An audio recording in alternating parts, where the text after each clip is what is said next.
جی ورزاداب راشد جاوید آپ کی خدمت میں حاضر ہے۔ امید کرتا ہوں کہ آپ خیریت سے ہوں گے۔ اس بات پہ بہت پریشانی ہے کہ اس وقت پاکستان میں بے تحاشا مہنگائی ہو رہی ہے۔ روپیہ روز بروز ڈی ویلیو ہوتا چلا جا رہا ہے۔ آج ڈالر کا جو ریٹ سامنے آیا ہے وہ 314 یا 315 روپے کے قریب ہے، اور بہت سخت اس بات پہ پریشانی ہے کہ یہ مہنگائی رک نہیں رہی۔ بجلی کے ریٹ سننے میں آ رہا ہے کہ مزید 5 روپے فی یونٹ بڑھا دیے گئے ہیں، اور عوام کے اوپر روز بروز کوئی نہ کوئی نیا بام گرایا جا رہا ہے مہنگائی کا۔ بہت ہی افسوس ہوتا ہے یہ سب کچھ دیکھ کر، لیکن اس سے کچھ باتیں کلیئر بھی ہو جاتی ہیں۔ پچھلے دنوں میں خیر بہت غصے میں رہا بھی، ناراض بھی میں تھا اس بات پہ کہ پی ڈی ایم کی حکومت جو در حقیقت مسلم لیگ نون کی حکومت زیادہ چلائی جا رہی تھی، کیونکہ شہباز شریف صاحب اور اسحاق ڈار صاحب اسٹیئرنگ سیٹ پہ تھے، تو ان کی نااہلی سے میں ناراض تھا، یا یوں کہہ لیجیے کہ ان کے ہاتھوں جو مہنگائی ہو رہی تھی اس حکومت کے ہاتھوں میں بہت سخت پریشان بھی ہوں، ناراض بھی رہا ہوں اس پہ۔ لیکن اب جب سے نگران حکومت آئی ہے تو ان سے بھی معیشت فی الحال نہیں سنبھل رہی، اور ایک گیئر لگا ہوا ہے ڈالر کے ریٹ کو، اور وہ آگے جا رہا ہے۔ اور اسی طرح اشیاء خورد و نوش کی جو قیمتیں وہ بھی روز بروز بڑھ رہی ہیں۔ غریب جو ہے وہ غریب تر سے غریب ترین ہو گیا ہے، اور امیر ترین جو ہے وہ بھی امیر رہ گیا ہے۔ اب وہ بھی امیر ترین نہیں رہا، وہ بھی امیر ہی رہ گیا ہے بس برائے نام۔ ہر کوئی پریشان ہے، پورے ملک کی اکانومی کا بیڑا غرق ہوا ہے۔ سری لنکا جو ڈیفالٹ کر چکا ہے، ہماری کرنسی سے غالباً اس کی کرنسی جو ہے وہ اسٹرانگر ہے۔ آج کسی کرنسی کا کوئی بھروسہ ہی نہیں رہ گیا کہ کل صبح کیا ریٹ نکل آئے۔ پچھلے دنوں ایک غیر ملکی کرنسی خریدنے کا اتفاق ہوا، تو جو اس کا ریٹ تھا مجھے کنفرمڈ ہے کہ کم از کم بھی اس کا ریٹ اس وقت سے اب تک 25 سے 30 روپے فی یونٹ بڑھ چکا ہوگا روپیز میں۔ بہت ہی حیرت اور پریشانی ہے کہ آخر کہاں جا کے یہ سب کچھ رکے گا۔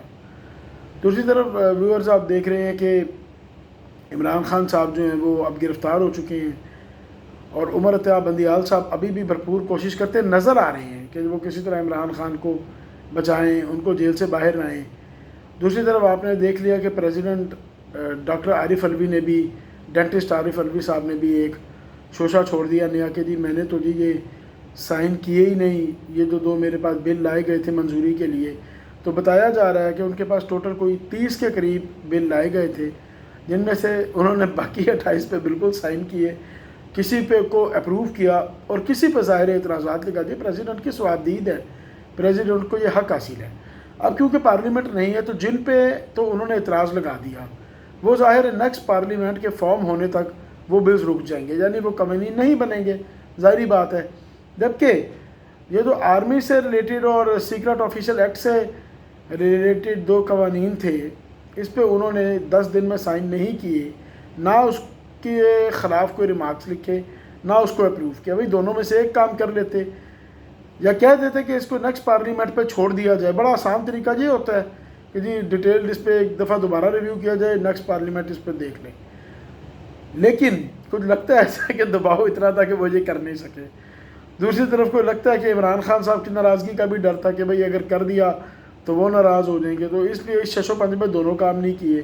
کاش تھوڑا سا قانون کو اور پروسیجرز کو سمجھ لیتے تو یقینی طور پہ ان دو میں سے ایک کام کر لیتے۔ اب تیسرا کام کیا، اور تیسرے کام کا نتیجہ کہہ لیں یا نقصان کہہ لیں کہ وہ یہ ہوا ہے کہ وہ قوانین خود بخود منظور ہو گئے ہیں۔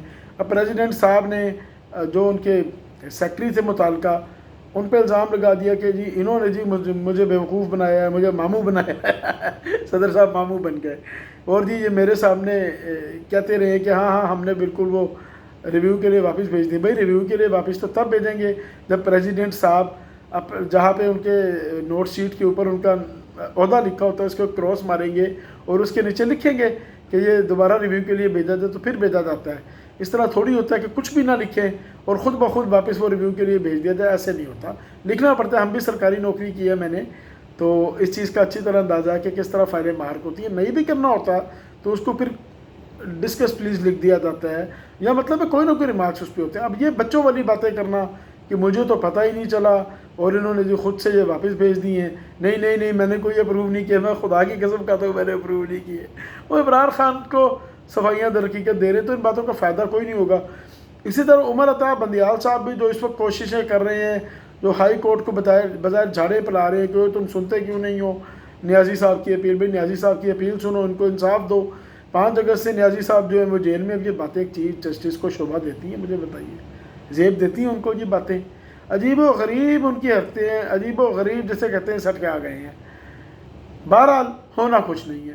یہ بالکل ویسے جیسے پریزیڈنٹ علوی صاحب اپنے آخری دن گزار رہے ہیں کہ چلو جی عمران خان بھی مجھے بعد میں گالیاں نہ نکالے، اور دوسری طرف یہ کہ چلو خاموشی سے جو قانون بننا ہے وہ بن جائے، مطلب ہے کہ میرا قلم اس پہ نہ چلے. اسی طرح یہ بندیال صاحب بھی یہی کر رہے ہیں کہ وہ جی اوے کرو یہ، اوے کرو، اوے اس کو دیکھو، اوے اس کو دیکھو. بھئی عدالتوں نے اپنا ٹائم لینے. دوسری یہ بات ہے کہ روز بروز کوئی نیا فیصلہ عمران خان کے خلاف آ رہا ہے، تو عمران خان صاحب فی الحال رہا ہوتے تو نظر نہیں آتے. اچھا ویورز، یہ تو باتیں ہو گئی سیاسی. اس سے پہلے میں نے مہنگائی کی باتیں کر لی. میں ایک درخواست سب سے کروں گا، سب لوگوں سے، کہ براہ کرم بہرحال جو بہت پسا ہوا طبقہ ہے، جو محروم طبقہ ہے، جو آپ کے غریب غرباء ہیں، زیادہ معاشرے کا نچلا طبقہ جو ہے، جن میں خاص طور پہ گھروں میں کام کے لیے آنے والے ملازمین شامل ہیں، ان کی ضرور مدد کریں. ان کی تنخواہیں تھوڑی سی اچھی کریں، تھوڑی سی اچھی کرتے، چلو زیادہ نہ کریں، تھوڑی سی اچھی. یا یہ کہ چلو دوپہر کی روٹی ان کو اپنے ساتھ گھر میں جو بچا کچھ سالن ہے اس کے ساتھ ان کو روٹی چاول جو بھی ہے وہ دیں.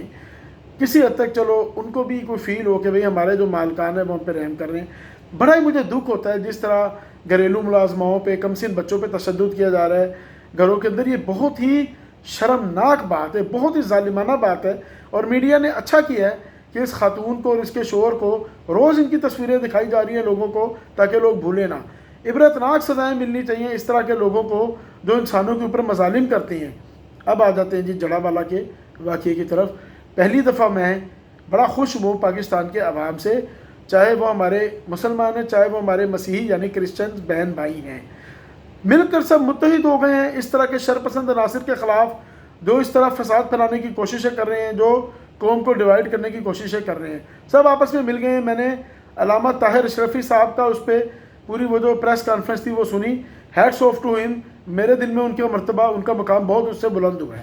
جو بشپ صاحبان ان کے ساتھ بیٹھے تھے، جس طرح ہمارے عارف نقوی صاحب بھی بار بار وہاں پر گئے ہیں، اور کرسچن کمیونٹی میں نے بھی بڑھ چڑھ کے ویلکم کیا ہے اور مسلمانوں کے لیے اچھا بولا ہے.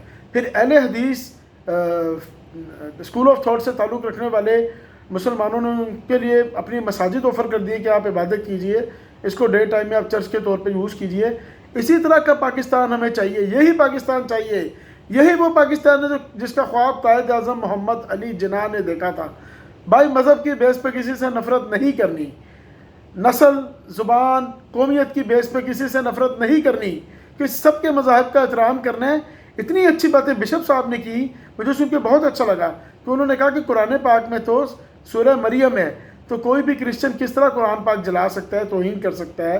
پھر انہوں نے کہا کہ سورہ آل عمران میں حضرت عیسیٰ علیہ السلام کا بے حد دفعہ ذکر ملا ہے، سارا ان کی پیدائش کا تذکرہ ہے، تو کس طرح ہم قرآن پاک کی توہین کا سوچ بھی سکتے ہیں. اور اسی طرح علامہ طاہر اشرفی صاحب نے اور مسلمان علماء نے بھی یہی کہا کہ جس طرح قرآن پاک اللہ کی کتاب ہے، اسی طرح توریت اور انجیل بھی اللہ کا کلام ہے. تو ان کو بھی مطلب ان کی توہین نہیں کی جا سکتی، ان کو جلایا نہیں جا سکتا. پوری پاکستانی قوم یکجان ہو گئی ہے، یکسو ہو گئی. بہت ہی مجھے اچھا لگا ہے. اسی طرح مل کے ہم نے آگے بڑھنا ہے. ہم اس ملک کو ضرور اچھا بنا لیں گے، ہم ضرور اچھا بنائیں گے. لیکن اب آپ کو یہ بھی سمجھ لینا چاہیے، جو شروع میں نے بات کی ہے اس کے مطابق، کہ یہ مہنگائی کرنے میں پی ڈی ایم گورنمنٹ کا قصور نہیں تھا. مجھے بھی اب سمجھ آئی ہے. میں بھی تھوڑا سا جذباتی ہو گیا، تھوڑا کیا جی ٹھیک ٹھاک جذباتی ہو گیا. روز بیٹھ کے ہم لوگ بھی غصہ کرنے لگ گئے. لیکن کیا کیا جائے کہ واقعی ملک کے حالات برے رہے ہیں. ابھی بھی میں چاہتا ہوں کہ مکمل طور پہ اس ملک میں جمہوری عمل بحال ہو جائے، پراپر جو آئین کا ڈھانچہ ہے وہ بحال ہو، اور یہ ملک اپنی ڈگر پہ دوبارہ چل پڑے. تھوڑی سی محنت کی ضرورت ہے. آج انڈیا نے دیکھیے ان کا جو اسپیس شٹل ہے وہ باقاعدہ چاند پہ اتر گئی ہے. تو کانگریچولیشنز ٹو انڈیا. کھلے دل سے مبارک دیتے ہیں. میں بائسڈ نہیں ہوں، نہ میں گرج رکھتا ہوں کہ انڈیا کی کامیابی پہ میں مطلب اپریشیٹ نہ کروں. بالکل اپریشیٹ کرنا چاہیے. وہ سائنس اور ٹیکنالوجی میں آج دنیا میں بہت آگے ہیں. سارے اہم ادارے جیسے مائکروسافٹ ہے، جیسے گوگل ہے، ہر جگہ انڈین بندہ جو ہے وہ ہیڈ ہے. آپ دیکھیں کہ یو کے کا پرائم منسٹر اس وقت جو ہے وہ ایک انڈین ہے. تو پاکستانیوں کو بھی چاہیے کہ محنت سے کام کریں، دل لگا کے کام کریں. یہاں بھی یقین کیجئے پوٹینشل کی کمی نہیں ہے، یہاں بھی ٹیلنٹ کی کمی نہیں ہے.